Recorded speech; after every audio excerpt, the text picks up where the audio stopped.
after this. And here we go. Yeah, it seems to be working. 5, 4, 3, 2, 1. I'm John Miglosh for the WDMA. We're going to talk about AI, Tom Fishburne, and direct mail ain't dead today. Should be a good show. Anyway, so let's start with Tom Fishburne. Okay, the AI tidal wave. Have you figured out how AI will impact your business? Working on it. And the guy types, how will AI impact our business? There are many ways that AI can impact. Yep, okay. Well, and if you've been with me for a while, you probably saw my episode where I wondered if Mark Ritson had a stroke or something like that, because he actually had the AI bot thing write his column, and I missed that. I missed the fine print when I was highlighting it, and I started to say, gee, it's like repetitive, and he would never use the same adjective 3 times in a short paragraph, but the bot did. And I thought maybe he'd had a stroke or something. But it turned out at the bottom of the whole thing, he says, and incidentally, I used Chat AI.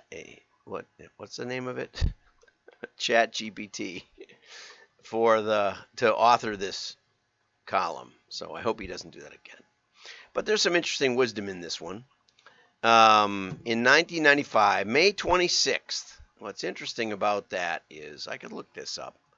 I built my first website on Memorial Day, May 1995. So if I look that up, excuse me while I look stuff up here. Is there a way to get to that fast? I don't know. I don't see it. I don't see it in Microsoft. But anyway, we can look it up someday. We have to go by month. That would be no fun at all. So sometime in that week, I built my first website, my first Miglosh marketing website. And it was execpc/migmar.com or something like that. execpc.com/migmar or Miglosh or something. Anyway, so I've been in this a while and have built probably more websites than most people who, even sell websites, because I built them myself. And it immediately shifted priorities and resources for Microsoft to go after the nascent World Wide Web.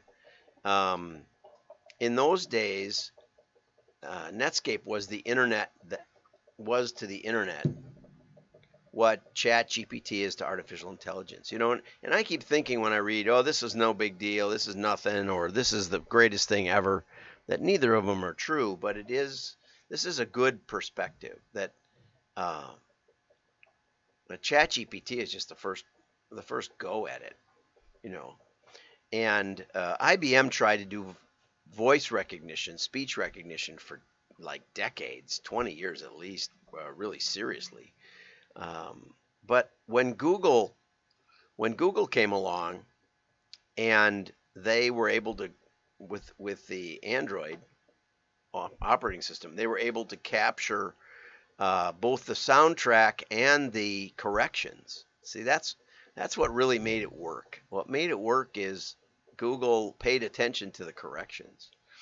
And, ChatGPT doesn't have that right now. So if you're thinking of building a new AI engine, what you really want to do is you want to build an AI engine where you don't just export the text into some editor, but that you make sure to use the editor as inside the AI.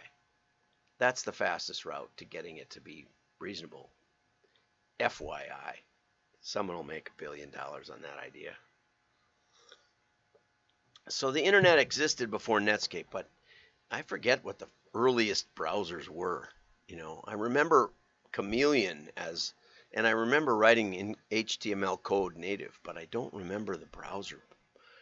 We still use Netscape around here. There was a Microsoft one. And so Microsoft is a principal backer. You may not know this. Is a principal backer of OpenAI, which is the company behind ChatGPT. But like I said, what you want is you really want the edits. That's the gold mine. That's why I say that direct marketing, that direct mail has a special built-in feature that nothing else has, and that is that we know what the universe that we contacted is, so we know who didn't buy but engaged, and no other advertising medium has that. We'll get into that in a minute. Okay, and they're going to integrate that into Microsoft Bing. Now, one of the reasons I never use Bing is because Bing has tried AI for, now it's probably been out 15 years, and they always assume that they know what I want. One of the things about Google is that it's got some humility. Like if you just type in the word Washington, you'll see stuff about George Washington. You'll see stuff about Washington, D.C. You might see Mount Washington. You might see, and you'll probably see Washington State. And you might see, you'll see a lot of different categories represented because they don't know what you want because you didn't tell them what you want, right? And Bing will just show you what it thinks you want. And it's infuriating because they almost never know what I want, even though I'm really pretty good at telling computers what I want. So, Fishburne says, another analogy I find useful in this moment comes from former U.S. Treasury Secretary Larry Summers. Okay, and Larry says, this is really good. In a Bloomberg interview last month, he described the potential of AI as a kind of caddy that's going to augment our creativity, augment our capabilities to bring knowledge to bear on what we do, augment our accuracy. It's a really good analogy because a caddy, if you think of the caddy analogy is helpful, the caddy doesn't take the shot. The caddy helps the golfer take the shot, right? And so better writers can go faster, perhaps. When I first started dictating, I could go a little faster, but you had to think really hard to make it transcribable it helped to have a written outline in front of you. And I found that Chat GPT doesn't really give you a great outline, doesn't really structure itself very well at this point. I was talking with a professor from Gonzaga, and I said, isn't the real problem, this was just this past week, isn't the real problem that entry-level college kids are such terrible writers that you can't tell it from AI? And she said, that's exactly the problem. The problem isn't that it's hard to tell AI. The problem is that they're so bad. That's the real shame, is that we've already gotten AI to the level of a bad high school writer. And, anyway, so she said, we're going to have to go back to oral exams or something. I said, yeah, that sounds right to me. Okay, so, or written blue books, right? In the room, like I used to do. Okay, so if you just let AI go alone, it's a lot of experimentation in AI will treat the caddy as the golfer. And some caddies are excellent golfers. But in this case, I think it's the case where it's not the case where the caddy is the excellent golfer. In situations where everyone has access to the same AI, treating the caddy as the golfer can result in a sea of sameness, right? And it will have that same formulaic flow to it, okay? But just as the printing press or electricity is a huge change because it was general purpose technology, this could be the most important general purpose technology since the wheel or fire. Not sure that's true, but like I said, as long as you As long as you manage the fire, you'll be okay. The good news is we're generating lots of engagement on our AI-generated content. Amazing. What's the bad news? Most of that engagement is coming from AI-generated traffic, and that brings us to the next article. And this is an excellent article. I think it's by Dead-Rosendahl, but maybe it's by AI bots because he didn't put his name on it. I put his name on it because that's where I saw the post in LinkedIn. And so, not sure.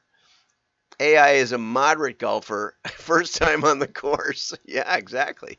That's pretty good. I like that. Thank you for that, David. Yeah. And the caddy has been on the course a lot. I don't know where that exact, one of the rules in philosophy, as I used to do philosophy seriously, the first rule of philosophy was always attack the analogy. I always have to hold back on that one because it's just too easy. The case for modernizing direct mail. Direct mail ain't dead. 6 trends you can't ignore. The case for modernizing direct mail. And see, I'm not all in on this, but I'll read along. Lots of crises, lots of challenges in the past few years. But the silver lining is these 6 trends to make for direct mail to finally show its head, show its superiority. Trend number 1, advertising is disproportionately affected in a recession, right?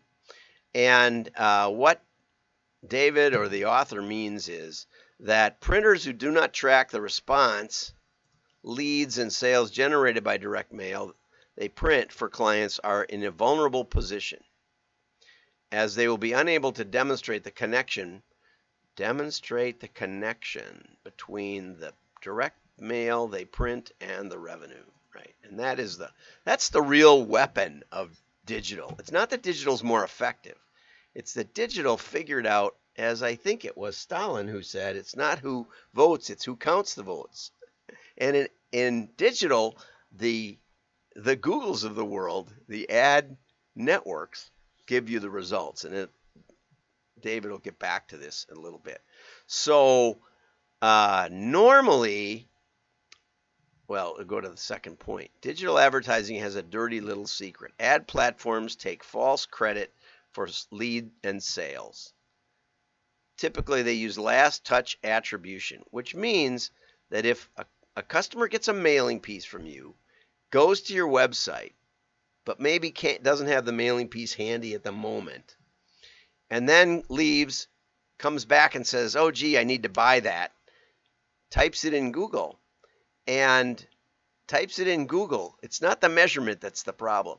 It's the lack of setup. It's the lack of understanding what we're after here. And so they'll take credit for that. So your direct mail piece caused the action ultimately. And you can read on Aristotle's 4 types of causation. But the digital platform, since they use Google to find you again, will take 100% of the credit. 100%. And if you're a printer, you'll lose that account, right? Even though it's been designated by mail. And then you will find out that your results go down when you stop the mail, right? So a big built-in problem with mail is that if you don't set it up right, it will look bad. It won't necessarily be ineffective, but the effect won't be measurable or won't be perceived. Direct mail can cut through digital ad fatigue. Yes, that's great. Wait, let's see. Okay. And lots of studies. Okay. Lots of bots. The Association of National Advertisers, ANA, found that 41% of digital ad impressions and 51% of clicks were invalid, which is another challenging part, that because most of digital is just to get people onto your website and into your shopping cart, we mostly take the shortcut of saying, well, if we have impressions and we have clicks, then we'll have orders. And that is a very, very dangerous play. Yeah, David mentions QR codes up here someplace. I skipped that. There it is. Personalized URLs, but there's more to it than that. Okay, that's a good start. But that won't get you anywhere if someone comes to your ad with the QR code and then leaves and then says, let's go again. Hey, Dan, the key to well thought out marketing is integrating all the tools. Right, and we're going to get to that in a second.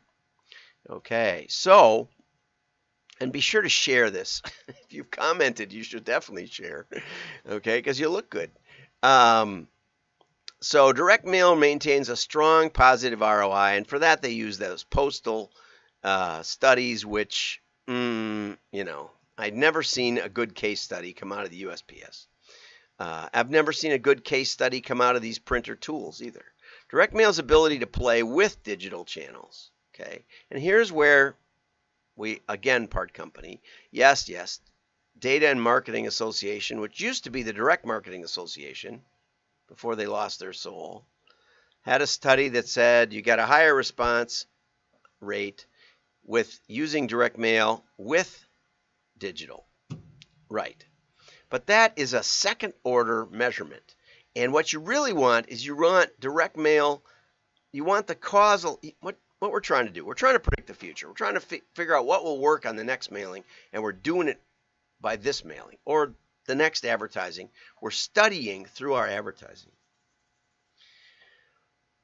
Mail has 100% engagement, right? Not only do we know who's getting it, we know it gets delivered, we know it goes into the household, we know it has to be dealt with by a decision maker. The decision maker has to make a decision whether to keep it, set it aside, act on it, set it aside, or trash it. All of those are more engagement than digital. Digital throws itself away. Direct mail will not. You have to make a decision, okay? What that gives us is a modeling data set, an AI data set. It gives us both sides. It gives us the people who engaged and bought and the people who engaged and didn't buy. And that makes machine learning possible. And that's why I was explaining what ChatGPT needs to do to actually get that full data set. So, in order to prove direct mail, what you really want is you want holdout tests. You want to keep all the digital going. And I have an excellent case study. If you look on YouTube, on my YouTube channel, and I'll put a link down to the YouTube channel. If you look there, you'll see some case studies on mail, and especially Lovesac, where we were able to figure out what was the most effective benefit of the product, and then leverage that with digital and mass media. And excellent case study. But until you set it up right, until you isolate the causal variables and you see the causal impact, your measurement doesn't really do you any good. This time you did an ad and this happened. Next time you did an ad and that happened. You can draw conclusions from it, but they're just observations. They don't get to explanation and they don't get to theory. And the way we predict the future in all areas of the world outside of marketing is with the scientific method where we quantify the causal impact. And quantifying the causal impact requires that you set it up right. So if you're thinking about using mail, or if you're a printer, and I spent 16 hours in the training classes of one of these print products that promised measurement for the printer for their clients. 16 hours of training, in addition to conversations with the founder. And I never saw one what I would call valid case study. And they always say, well, the client doesn't let us have the data. Okay, then you're not setting it up right. You're not explaining it right. Okay? And I just I don't ever see direct marketing case studies done well just by promoting measurement. So, as I mentioned last week, if you're interested in conversation, you can join the WDMA and give me a call and we'll talk. And we'll talk about explicitly your situation and how to get to causal impact, quantify the causal impact of mail. Because that's how you get long-term customers. And the only one I've ever seen do it to a decent extent is Andrew Ettinger. And he does an excellent job. And, I spent maybe 40 minutes And he did the pitch to me that he does to his clients, and I understand why he's been so successful. Absolutely right. He's great. If you're in the HVAC market and you know are tired of using Angie's List and your name doesn't even pop up, give Andrew a call, and I'll put his name in the in the description below. Anyway, so if you want to talk, let's talk. Join the WDMA. It's a great bargain. Encourage this everyday direct mail promotion, and we can help you set it up so that you have long-term clients.